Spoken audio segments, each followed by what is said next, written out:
Deno 2.9 has just dropped with a way to build desktop apps in pure TypeScript with no Chromium bloat and a single binary at the end. Today we're going to explore if it's good enough to ship anything useful or if it's still early days. We'll be comparing Deno to tools like Electron, building two identical apps to test things like performance and file size.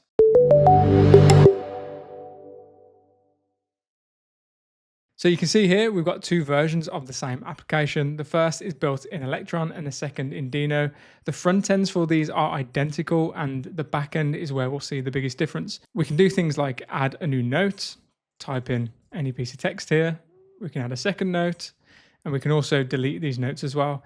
And the same also works on the Electron side too. And all of this starts with a new command, Deno desktop. Just point this at a TypeScript file and Deno does everything for you. Here is the simple content of our first file, which serves a basic Hello World app. It really is as simple as that. Deno even auto detects the framework in the current directory. So if you're using Next.js, Svelte or Remix to name a few, it will work automatically. If you're actively developing your project and you want hot module reloading, you can just append the HMR flag and get instant feedback anytime you make a change. Here I've built an app that gives me desktop grade performance to subscribe to BetterStack, but you can just click the button below this video. Now this all sounds great, but everything hangs on the desktop APIs made available to us, because a web view alone running on your desktop is pretty pointless. To solve this, Deno gives you the global Deno object at runtime, giving you access to the APIs you'd expect, like BrowserWindow to control the position and size of your window, or Tray for system tray icons and panels. Here, for example, we can use the Tray API to set an app icon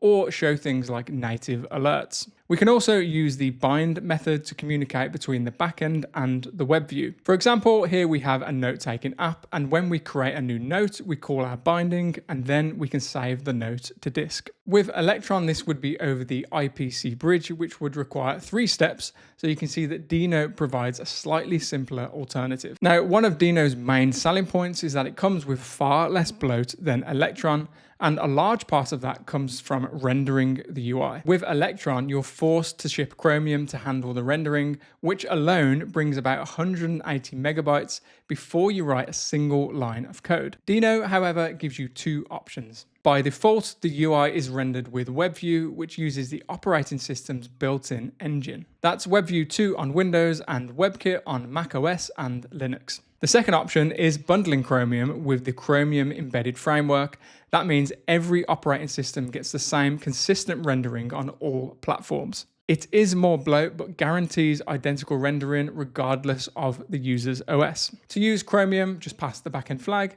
with the value CEF. Now, when it comes to compiling your app, you don't need complex config files. Just pass the output flag to target your preferred output type. We get app and DMG on macOS, exe or an MSI installer on Windows, and app image, DEB or RPM on Linux. You can even compile to Windows from a Mac, or you can just target all supported platforms with the all targets flag. The Windows and Linux installers are authored in pure Rust, and that's why any host can produce them without needing platform-specific tooling. And if you do get bored of chaining CLI flags, then you can also include a deno.json config file and put all of your configuration there, such as your app name and identifier, your output targets, and your release and error reporting URLs. Now, the desktop command is brand new in Deno 2.9, and when it comes to performance, the 2.9 release has considerably better results than 2.8. Almost 2 times faster cold starts, and up to 3.1 times less memory executing post requests responding with a JSON payload. Now, these are all Deno's internal benchmarks, so let's see how Deno Desktop compares to Electron. If we look back at our note-taking app, which I've created identical versions of in both Deno and Electron, the Deno binary is 70 megabytes and the Electron binary is 248 megabytes. And the huge gap comes down to Electron shipping its own Chromium. I then launched both apps several times to test startup performance, but recorded almost identical results. Deno averaged 375 milliseconds, and Electron averaged 364 milliseconds. Now, the caveat here is that these apps are very small, so these results may diverge as your app grows. Now, let's just take a look at all of the extra tooling that Deno Desktop provides. Out of the box, Deno comes with must-have production features like auto update and error reporting, and the API has all of the basics that you would expect, like setting system menus, configuring trays and docks, and showing dialogues and notifications. In my opinion, this is already enough to start building real applications, even though Deno still class it as experimental.